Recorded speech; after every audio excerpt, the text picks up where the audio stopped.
ಪಾವನಾತ್ಮರೇ, ಧನ್ಯಾತ್ಮರೇ, ನಿಮ್ಮೆಲ್ಲರಲ್ಲಿಯೂ ಅನಂತ ಶರಣಾರ್ಥಿಗಳು. ಪಾಂಡವ್ರ ಹತ್ರ ರಾಜ್ಯ ಇಲ್ಲ, ಉಣಾಕಿಲ್ಲ, ತಿನ್ನಾಕಿಲ್ಲ. ಅವ್ರು ಬೆನ್ನ ಹತ್ತಿ ಪರಮಾತ್ಮ ತಿರುಗ್ತಾ ಇದ್ದಾನ. ಮುಂದೆ ಅಶ್ವಮೇಧ ಯಾಗ ಮಾಡಿರ್ತಕ್ಕಂಥ ಸಮಯದೊಳಗ ಪಾಂಡವ್ರ ಮನೆಯೊಳಗ ಜನರಿಗೆ ಊಟ ಮಾಡಿಸಿದ ಪತ್ರಾವಳಿ ತೆಗಿತಾನ ಪರಮಾತ್ಮ.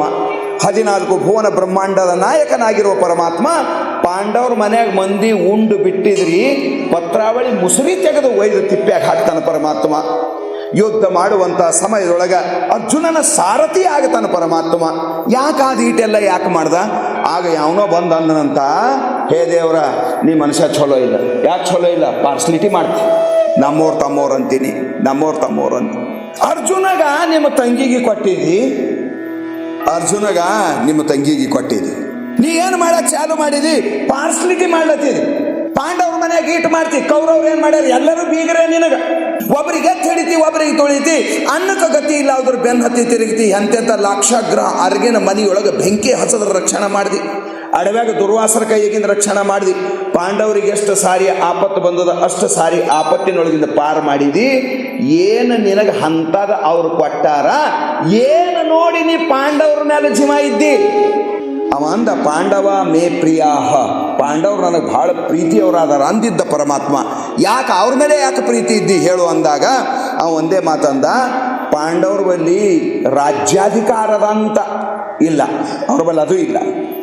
ನಾನು ರಾಜ್ಯಾಧಿಕಾರ ನೋಡವಲ್ಲ, ದವಸ ಧಾನ್ಯಗಳು ನೋಡವಲ್ಲ, ಬಂಗಾರ ಬೆಳ್ಳಿ ನೋಡವಲ್ಲ, ವಸ್ತು ಒಡವೆ ನೋಡುವವಲ್ಲ, ಏನು ನೋಡವಲ್ಲ. ನಾ ಯಾರ ಹೃದಯದೊಳಗೆ ಸದ್ಗುಣ ಆದವ ಅವ್ರು ವಶ ಇರ್ತೀನಿ ನಾನು.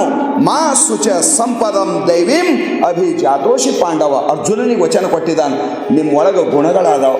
ಸಂಸ್ಕೃತದಾಗ ಗುಣ ಅಂದ್ರೆ ಹಗ್ಗ, ಗುಣಫಣಿ ಅಂದದಿ ತೋರಿಕೆ ಎಲ್ಲ ನಿಜಗೊಂಡ್ರು ಬರೀತಾರೆ. ಸಂಸ್ಕೃತದಾಗ ಗುಣ ಅಂದ್ರೆ ಹಗ್ಗ. ಹಗ್ಗ ಎದಕ್ಕೆ ಬರ್ತದ್ರಿ? ಕಟ್ಲಾಕ ಬರ್ತದ. ಗುಣ ಅಂದ್ರೆ ಹಗ್ಗ. ಹ್ಯಾಂಗ ಹಗ್ಗ ಕಟ್ಲಿಕ್ಕೆ ಬರ್ತದೋ, ಗುಣ ಪರಮಾತ್ಮನಿಗೆ ಕಟ್ಲಿಕ್ಕೆ ಬರ್ತಾದ. ಅದರ ಸಲುವಾಗಿ ಬಿಡಬೇಡ ಸದ್ಗುಣವು, ಬಾಳ್ವೆಗದು ಭೂಷಣವು ಅಂದ್ರು. ನಿನ್ನ ಬದುಕಿನೊಳಗ ಗುಣವನ್ನು ತ್ಯಾಗ ಮಾಡಬೇಡ. ಹಣ ಹೋಗುವಲ್ದ್ಯಾಕ ಗುಣ ತ್ಯಾಗ ಮಾಡಬೇಡ. ಇಲ್ಲಿ ಹೇಳುವಂಥ ಉಚ್ಚಕೋಟಿಯ ಗುಣ ಯಾವುವು ಅಂದ್ರೆ ಗುರುಪಾದ ಸೇವೆ, ಶರಣರ ಸಂಘ, ಹರಪೂಜೆ, ಕರುಣ, ವಿನಯ, ವಿದ್ಯೆ, ನಿಜ ಸಮಯನಷ್ಟಿ ಮುಂತಾಗಿರ್ತಕ್ಕಂಥ ಗುಣಗಳ ಬಲವಿಲ್ಲದವನಿಗೆ ಅಂತ ಮುಗಿಸ್ತಾ ಅದರ ಮುಂದೆ ನುಡಿ. ಅದರ ಸಲುವಾಗಿ ಪುಣ್ಯಾತ್ಮರೇ, ಇದು ನಮ್ಮೆಲ್ಲರ ಅಹೋಭಾಗ್ಯದ. ಶಾಸ್ತ್ರ ನೋಡಿ ನಮ್ಮ ಬದುಕು ಸುಧಾರಿಸ್ಕೋಬೇಕು. ಮಹಾತ್ಮರ ಮಾತು ಕೇಳಿ ನಮ್ಮ ಜೀವನ ಸುಧಾರಿಸ್ಕೋಬೇಕು. ಒಮ್ಮಿಂದೊಮ್ಮೆ ಆಗಂಗಿಲ್ಲ. ಮಹಾತ್ಮರ ಮಾತು ನಮ್ಮ ಮನಸ್ಸಿಗೆ ಹಚ್ಕೋಬೇಕು. ಹ್ಯಾಂಗ ಸಂಸಾರದಾಗ ಯಾರ ಬೈದಿದ್ದು ಹಚ್ಕೋತೇವಲ್ಲ, ಸಂತರ ಮಾತು ಮನಸ್ಸಿನಾಗ ಇಟ್ಕೊಂಡೇವಿ ಅಂದ್ರ, ಪಾಪಿ ಆಡಿದ ಬೈಗಳು ಮನಸ್ಸಿನಾಗ ಇಟ್ಕೊಂಡ್ರೆ ಜೀವನ ನರಕ ಆಗ್ತದ. ಸಂತನ ಮಾತು ಹೃದಯದೊಳಗೆ ಇಟ್ಕೊಂಡ್ರೆ ನಿನ್ನ ಹೃದಯ ಸ್ವರ್ಗ ಆಯ್ತದ, ಶಾಂತಿಯ ಸದನ ಆಯ್ತದ. ಅದರ ಸಲುವಾಗಿ ಇಷ್ಟೆಲ್ಲ ಉಚ್ಚಕೋಟಿಯ ಮಾತುಗಳನ್ನು ಮಹಾನುಭಾವರು ಹೇಳ್ಕೊಂಡು ಬಂದಿದ್ದಾರ.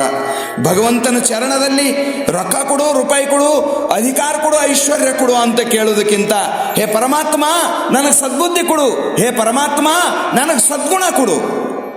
ಗುಣಕ್ಕೆ ನೋಡಿ ಪ್ರೀತಿ ಮಾಡ್ತೇವೆ. ಗುಣ ಚಂದ ಇದ್ದು ಅಂದ್ರೆ ಅವನಿಗೆ ದೇವ್ರಂತ ಕರಿತೇವಿ. ಚಂದ ಗುಣದ ಕೂಸು ಇತ್ತಂದ್ರೆ ನೋಡ್ರಿ ಅದು ದೇವ್ರು ಕುಂತದ ಅಂತೇವಿ. ಅದ್ರೊಳಗೆ ರಜೋಗುಣ ತಮೋಗುಣ ಇದ್ದು ಅಂದ್ರೆ ಅದಕ್ಕೇನು ಕೂಸು ಅಂತಾರ? ಏನು ಗುಣ ಕಲಿಸಿರಿ ನಿಮಗೆ ಬುದ್ಧಿ ಅದನ್ನ ಅಂತ ತಾಯಿ ತಂದಿಗೆ ಬೈತಾರ. ಅದರ ಸಲುವಾಗಿ ಬಹಳ ಸುಂದರ ಮಾತುಗಳನ್ನು ಹೇಳ್ಕೊಂಡು ಬಂದಿದ್ದಾರೆ.